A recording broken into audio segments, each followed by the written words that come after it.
बाड़मेर जिले का एक छोटा सा कस्बा है मोकलसर। 65 साल पहले इस कस्बे में पारसमल जी लोकर अपनी धर्म पत्नी रोहिणी देवी के साथ रहते थे।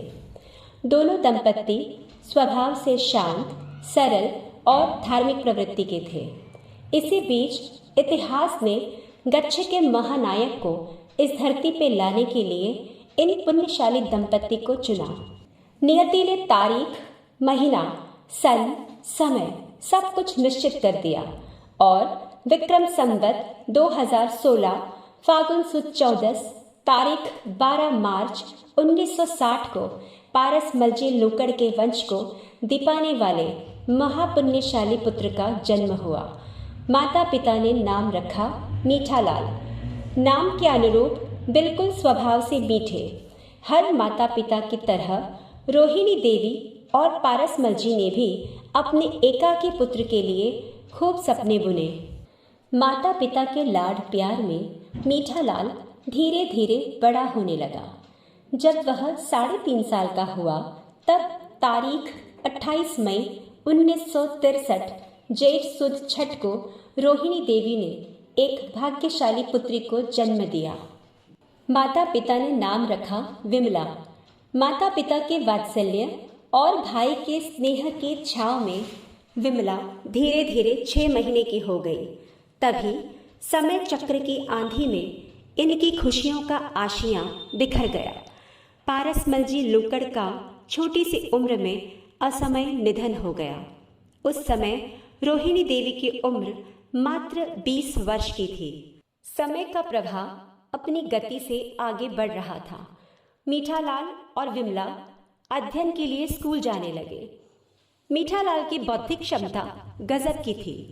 एक बार पढ़ते ही मस्तिष्क में फीड हो जाता था।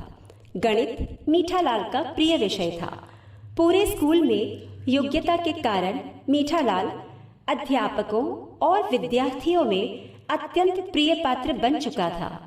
बीतते समय के साथ ही जब विमला 5 वर्ष की और मीठालाल 8.5 साल का हुआ तब प्रवर्तिनी प्रमोद श्री जी महाराज साहब की शिष्याएं मोकलसर चातुर्मासार्थ पधारी।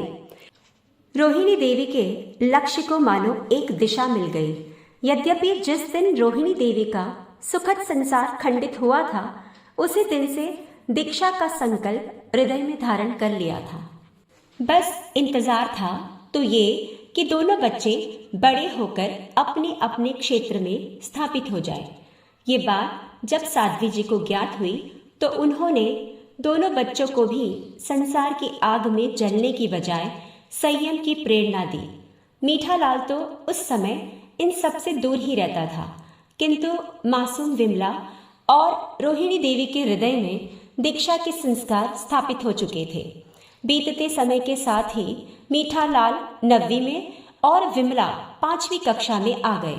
संयोग से उस वर्ष मुनि श्री गुणरत्न विजय जी महाराज साहब का मोकलसर में चातुर्मास हुआ। मीठालाल भी अन्य बच्चों के साथ प्रतिक्रमण करने जाने लगा। प्रतिभा संपन्न मीठालाल ने बहुत ही कम समय में 2 प्रतिक्रमण कंठस्थ कर लिए। पूर्व जन्म के संस्कारों के कारण मीठालाल के नन्हे कोमल मन में दीक्षा के अंकुर प्रस्फुटित हो गए। अपने हृदय की बात माँ से कही।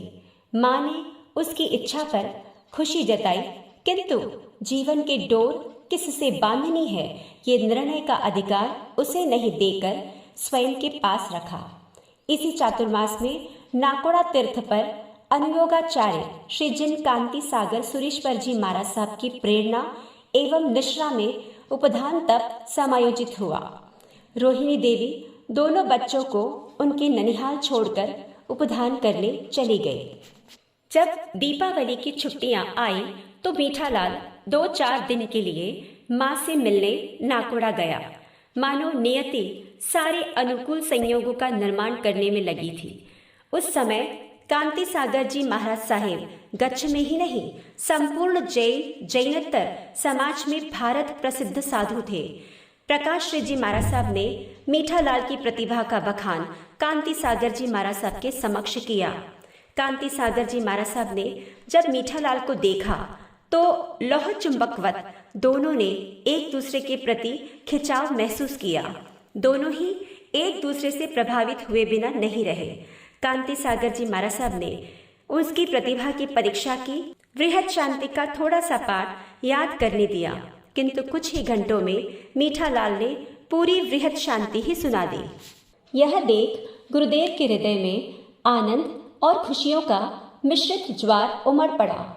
गुरुदेव को ये कल्पना भी न थी कि ये नन्हा बालक उनकी छोड़ी विरासत को दृढ़ता से संभालेगा।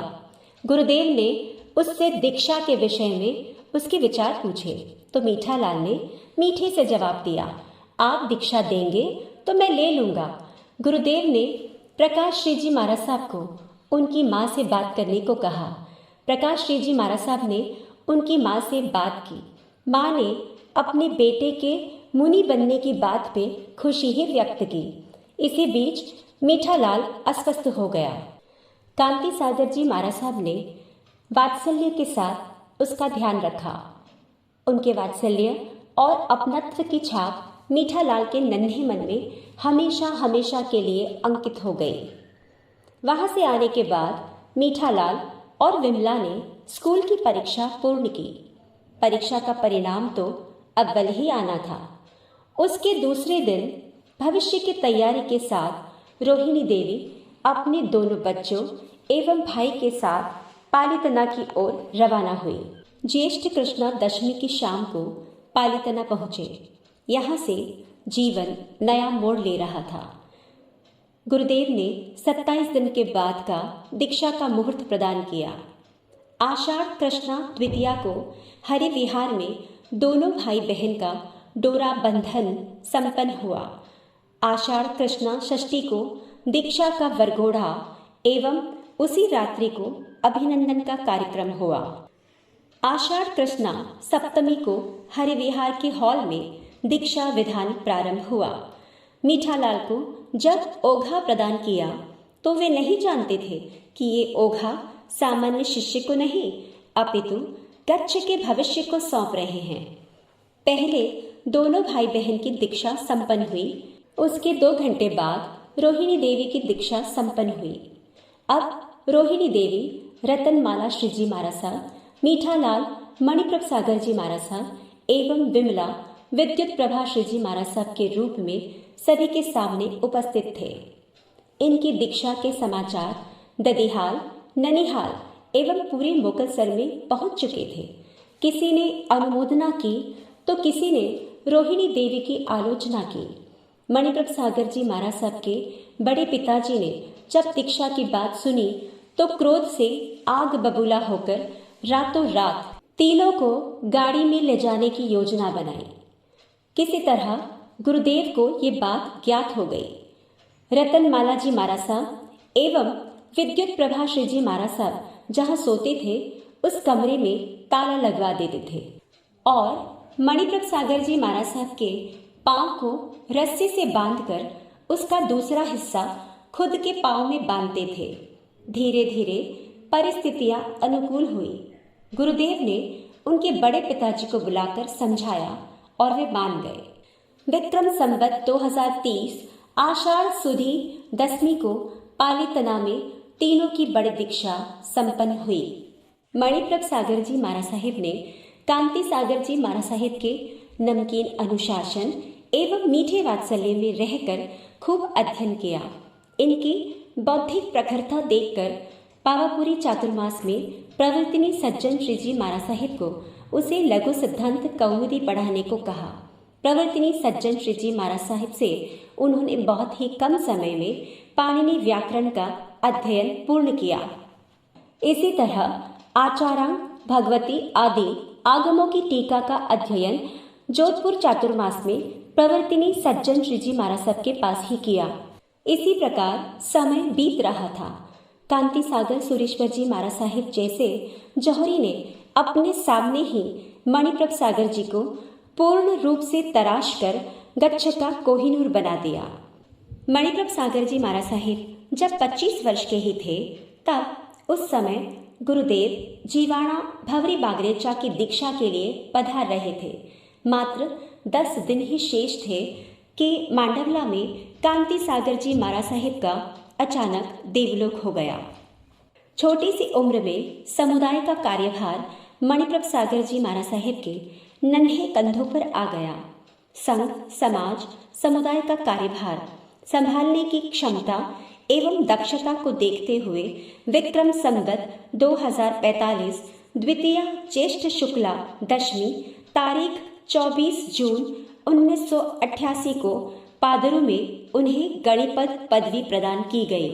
उनके आगमिक सैद्धांतिक ज्ञान एवं अध्ययन अध्यापन की क्षमता से प्रभावित होकर संघ ने विक्रम संवत 2057 माघ शुक्ला दूज शुक्रवार तारीख 26 जनवरी 2001 गढ़सिवाना में इन्हें उपाध्याय पद से अलंकृत किया।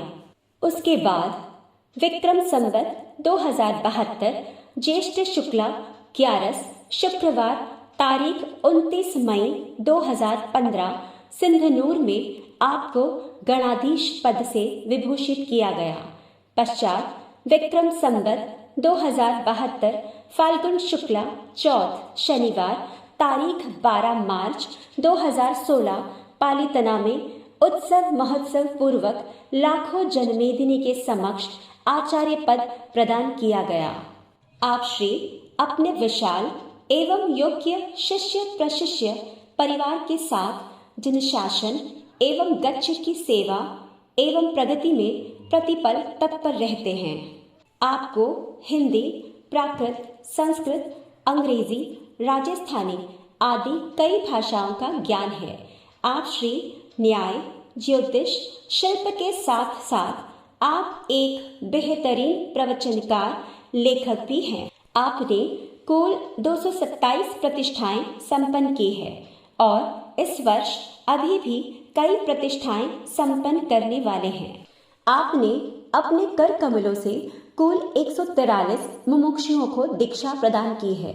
आपकी प्रेरणा एवं नेतृत्व में अभी तक 16 उपधान, 19 छरिपालित संघ संपन्न हुए हैं। आपकी प्रेरणा एवं कुशल नेतृत्व में श्री अवंती पार्श्वनाथ तीर्थ का जीर्णोद्धार, मांडवला में जहाज मंदिर, श्री केसरिया जी में गज मंदिर, बाड़मेर में कुशल वाटिका, पालीतना में मयूर मंदिर, शहादा में सुघोषा घंट मंदिर का निर्माण तथा श्री जिनदत्त कुशल सूरी खरतरगच्छ पेड़ी, श्री अखिल भारतीय जैन श्वेतांबर खरतरगच्छ प्रतिनिधि महासभा, श्री अखिल भारतीय खरतरगच्छ युवा परिषद, श्री अखिल भारतीय खरतरगच्छ महिला परिषद का गठन हुआ। आप बहुत ही अच्छे लेखक, संपादक एवं दार्शनिक हैं।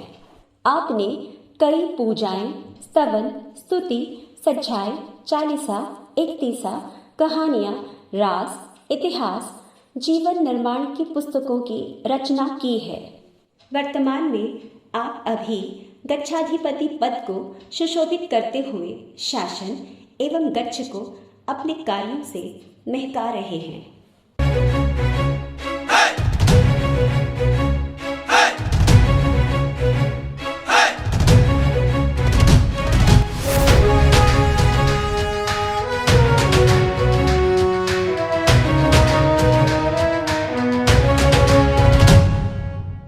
देखो तो कौन आए, खरतर सिरताज आए, खुशियों का दीप जलाने, देखो महाराज आए, चरणों में शीश झुकाए, अपनी किस्मत चमकाए, दुनिया के है रखवाले, देखो महाराजा आए। जय तेरी खरतर गच्छाधिपति, पधारो पधारो जिनमणि प्रभ सुरेश्वर जी। जय तेरी खरतर गच्छाधिपति, पधारो पधारो जिनमणि प्रभ सुरेश्वर जी।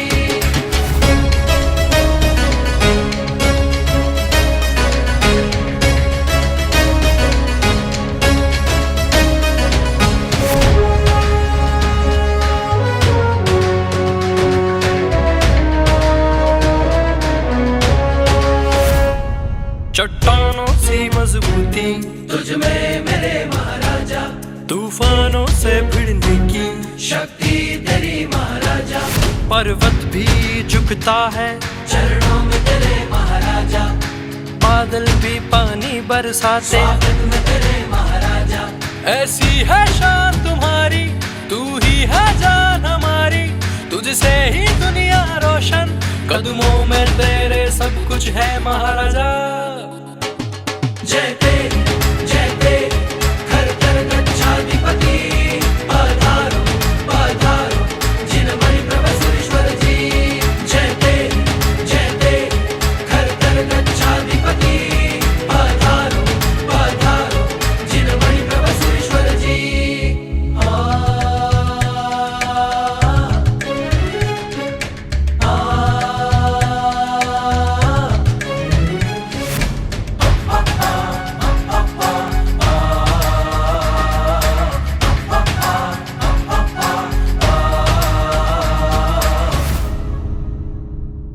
सूरज का तेज भी फीका तेरे आगे महाराजा, चंदा की शीतलता भी है अंश तेरा महाराजा, तू ही है पहचान मेरी, जग में ओ महाराजा, तू ही है भगवान मेरा, हर जन्मों का महाराजा। तू ही है तारनहारा, हम सबका पालनहारा, नेमी का तू ही सहारा, सबकी आंखों का